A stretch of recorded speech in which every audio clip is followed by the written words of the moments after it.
Hi everyone, it's Mimi and welcome to my channel. Today we're going to talk about 聊斋志异. 聊斋志异, sometimes shortened to 聊斋, known in English as Strange Tales from a Chinese Studio. It is a collection of classic Chinese story by Qing Dynasty writer Pu Songling, comprising close to 500 stories of tales, written over a period of 40 years from the late 1600 and ended in early 1700. Since then, many of the stories have been adapted to TV and film. In Liao Zhai, there are numerous accounts of gods, ghosts, spirits, and demons. We often discuss this story during our leisure time, finding them quite intriguing. However, most modern readers view the tales depicted in Liao Zhai Zhiyi as a satire aimed at ancient feudal rulers. Today, we're going to talk about the most terrifying story in Liao Zhai, 尸变, a woman's corpse turned to murderers. The story goes that in Xinyang County, there was an old man who, together with his son,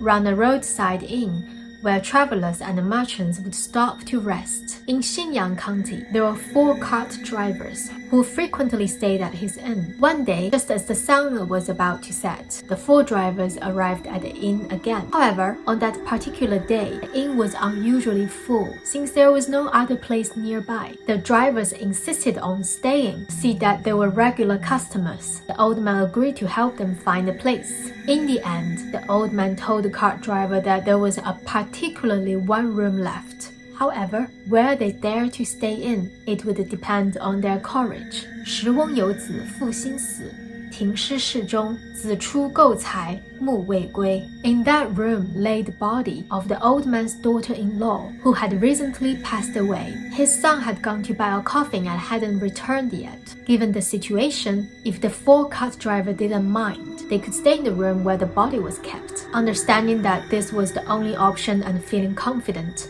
because they were a group, the 4 men agreed. In that room, the old man quickly set up a large makeshift bed for the 4 cart drivers. As weary travelers, they didn't care much about the details. Any place to rest is good. The 4 men lay down and quickly fell asleep. However, one of the drivers couldn't sleep. For some reason, his heart was racing and he felt restless. 忽闻临床上刹刹有声，即开目，则灵前灯火。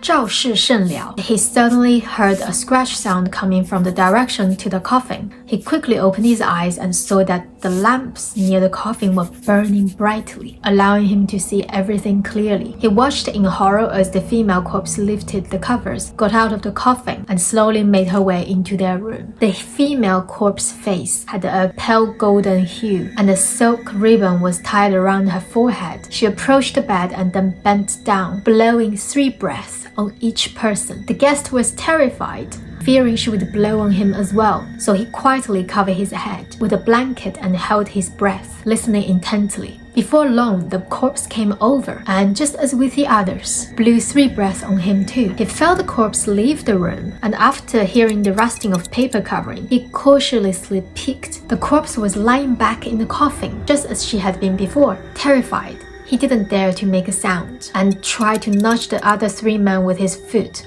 but they didn't move. He was at a loss for what to do. He thought, I might as well just get dressed and escape. As soon as he got up, the scratching sound returned. He quickly pulled his head back under the blanket, sensing the corpse coming over again. This time, she blew several breaths on him before leaving. After waiting a while, he heard the coffin creaking again and knew the corpse had laid down. Slowly, he reached for the clothes inside the blanket, put them on, and then suddenly sprang up, barefoot, and ran out. 尸意起，似将逐客. As he fled, the corpse rose again, seeming to chase after him. When she came out from the curtain, the guest had already opened the door and was running outside, with the corpse following close behind. The guest ran while shouting for help, but no one in the village heard him. He thought about knocking on the innkeeper's door, but feared that he wouldn't have enough time before the corpse caught up to him, so he kept running as far as he could towards the county road. When he reached the east road outskirts, he saw a temple and heard the sound of a wooden fish being struck inside. Desperate, he began pounding on the temple door. The monks inside, alarmed by the frantic knocking, sensed something serious was happening but refused to open the door in time to let him in. He turned around only to see the corpse had already caught up and was now just a foot away. Guests grew even more terrified. Outside the temple, there was a large white poplar tree, about 4 or 5 feet in circumference. He used the tree to shield himself. When the corpse came from the right, he dodged left, and when she came from the left, he dodged right. This enraged the corpse even more. Both of them were drenching in sweat and growing exhausted. Suddenly, the corpse stopped and the guest out of breath. 失易怒. I found it hard to read this long Chinese, ancient language. It's brought me back to my old time of doing all the exams in Chinese, and I have to pronounce it right and understand what it means. In a burst of anger, the corpse lunged forward, stretching her arms around the tree to grab the guests. Overwhelmed with fear, guests collapsed on the spot. 吃捉之不得，抱树而僵. The corpse, unable to catch him, remained rigidly clinging to the tree. The monk waited for a long time, listened for any sound outside of the temple.